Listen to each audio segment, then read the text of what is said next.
اللہ اللہ۔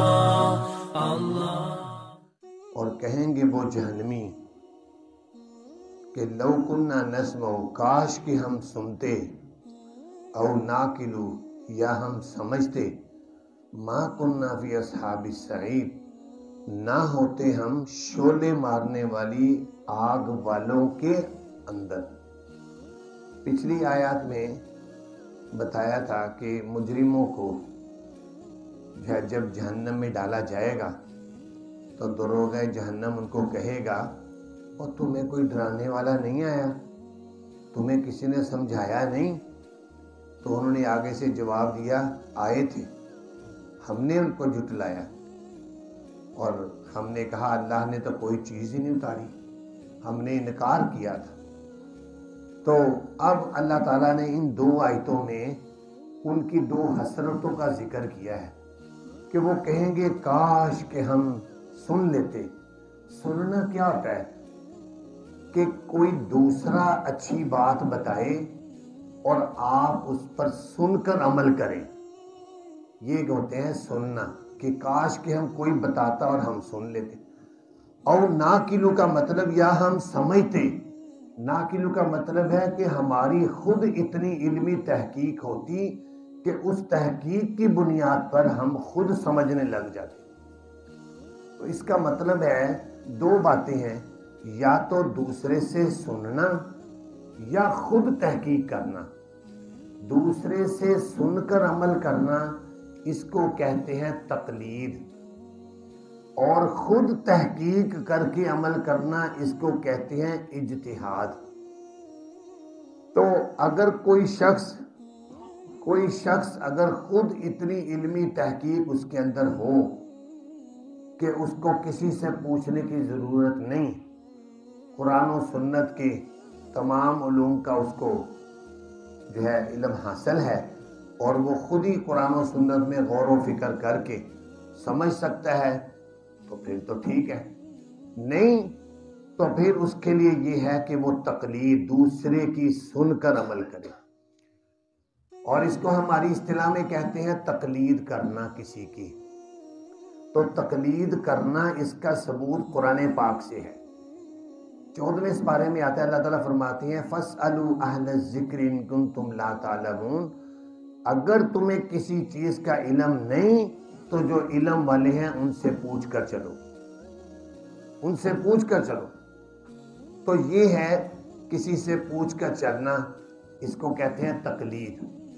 تو جو عام طور پر جو لوگ ہوتے ہیں، انسان ہوتے ہیں، چونکہ اکثریت ایسے لوگوں کی ہوتی ہے، بلکہ اس سے تو پہلے اگر پیچھے چلے جائیں، بڑے بڑے علماء محققین گزرے ہیں، وہ بھی سب مقلد ہوئے ہیں۔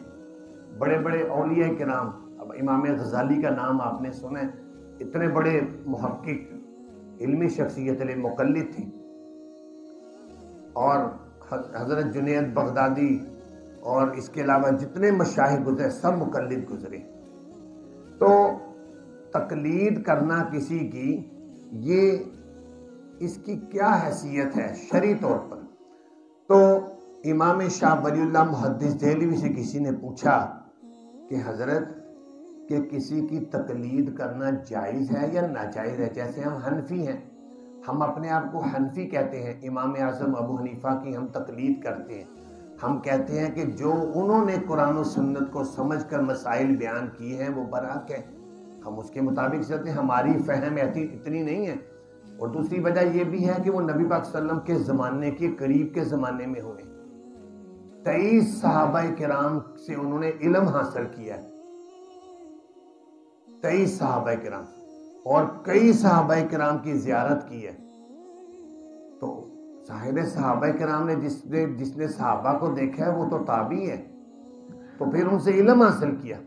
تو امام شاہ ولی اللہ سے کسی نے پوچھا کیا تقلید جائز ہے یا ناجائز ہے؟ تو امام شاہ ولی اللہ محدث نے فرمایا کہ تم جائز ناجائز کہتے ہو، میں کہتا ہوں تقلید فرض ہے،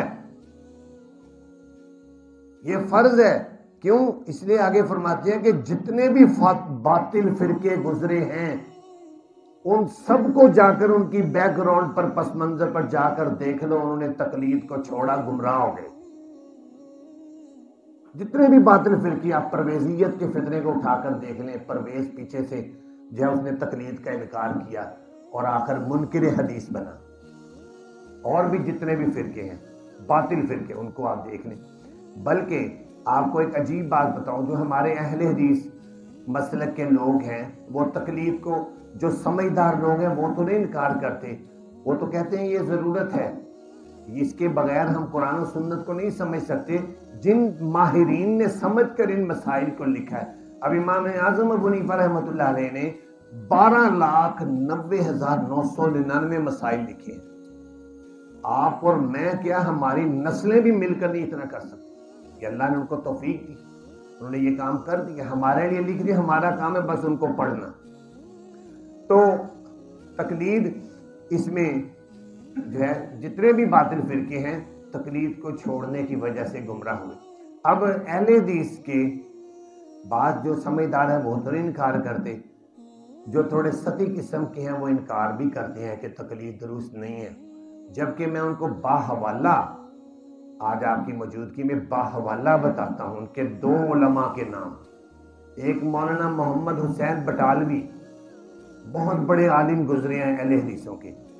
वो अपनी किताब में इशाअत सुन्नत में लिखते हैं, हमारे 25 साल के तजर्बे से हमें ये बात मालूम हुई है कि जो लोग बेइल्म होने के साथ साथ तकलीद को छोड़ते हैं वो आखिरकार इस्लाम को भी सलाम कर बैठते हैं, यानी इस्लाम से भी हाथ धो डालते हैं। फिर आगे फरमाते हैं, आप बेशक उनका वो जिल्द नंबर 11 खोल कर देखें, उसमें लिखा है कि गुमराह होने के, मुर्तद होने के, फासिक फाजिर होने के बहुत से असबाब हैं, लेकिन हमने देखा है कि दीनदार के बेदीन होने के लिए ये बहुत बड़ा सबब है कि वो तकलीद को छोड़ दे और वो समझे कि नहीं, तकलीद की जरूरत ही नहीं। ये मौलाना मोहम्मद हुसैन बटालवी और दूसरे मौलाना नजीर हुसैन देहलवी, ये अहले हदीसों के बहुत बड़े आलिम हैं, इंतसारुल हक इनकी किताब है।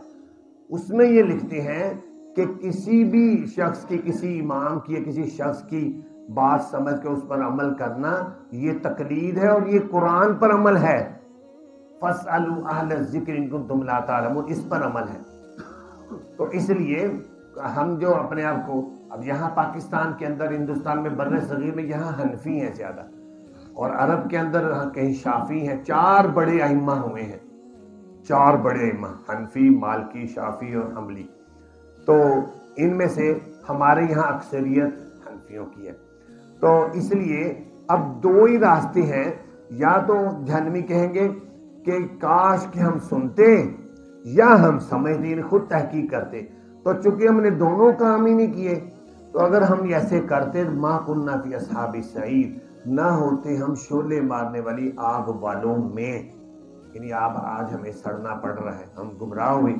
फ़अतरफ़ू बिज़ंबिहिम, वो इतराफ करेंगे अपने गुनाहों का, इतराफ कर लेंगे। फ़सुहक़न लिअस्हाबि सईर, तो फरमाया दूरी है, बर्बादी है शोले मारने वाली आग वालों के लिए। उनके लिए बर्बादी है कि दुनिया में उन्होंने ना तो किसी की सुनी और ना ही खुद समझा, तो इस तरीके से अपनी जिंदगी गुजारते रहे और कुफ्र और शिर्क। इसी तरह इसी तनाजुर में आप अब काफरों को भी देख लें, यहूदी हैं, ईसाई हैं, हिंदू हैं, सिख हैं, ये जितनी भी मज़ाहिब हैं, या तो ये हमारी समझ ले, सुन लें कि मुसलमान क्या कह रहे हैं, जरा सुनो तो सही, या फिर खुद तहकीक कर लो। और बात ऐसे, पिछले दिनों में एक, ताकि कादियानी एक खातून थी, बेल्जियम के अंदर एक जज है, और उसको एक रिसर्च का शौक पैदा होगा कि मैं रिसर्च तो करूं मुसलमानों के मजहब को। जब तहकीक की, तहकीक करते करते तो वो इस नतीजे पर पहुंचेगी कि बरहक मजहब मुसलमानों का ये है। कादियानियों की बहुत बड़ी मुबल्लिग है और कहती है हम खानदानी कादियानी हैं, हमारे बाप दादा कादियानी थे। लेकिन कहती अल्लाह ने मुझे तौफीक दी, मैं समझ गई। और उसने एक अजीब बात बताई, वो आज तक हमने कहीं नहीं पढ़ी न सुनी। कहती मैं कादियान गई, मेरी वालदा मुझे कादियान के इलाके, जहां मिर्जा कादियानी की कब्र है, कहती मैं उस इलाके में जब गई तो आप यकीन करें उसकी वीडियो आज भी मौजूद है। کہتی ہے پورے قادیان میں ایسی بدبو تھی جیسے گٹروں کی بدبو ہوتی ہے، پورے قادیان میں۔ وہ نحوست اور اللہ کی بربادی کی نشانی تھی کہ یہ لوگ ختم نبوت کے منکر ہیں۔ اور افسوس کی حالت دیکھیں، ہمارے جج ان کو کھلی اجازت دے رہے ہیں اپنی تبلیغ کرنے کی، کھلی اجازت ہے تمہیں۔ تو انشاءاللہ العزیز مسلمان کلمہ گو نبی کے غلام جب تک زندہ ہیں، ان کا باپ بھی ان کو اجازت نہیں دے سکتا۔ مسلمان ختم نبوت کے عقیدے کی حفاظت کریں۔ اللہ تعالی ہم سب کو قرآن پاک کو سمجھنے کی توفیق عطا فرمائے۔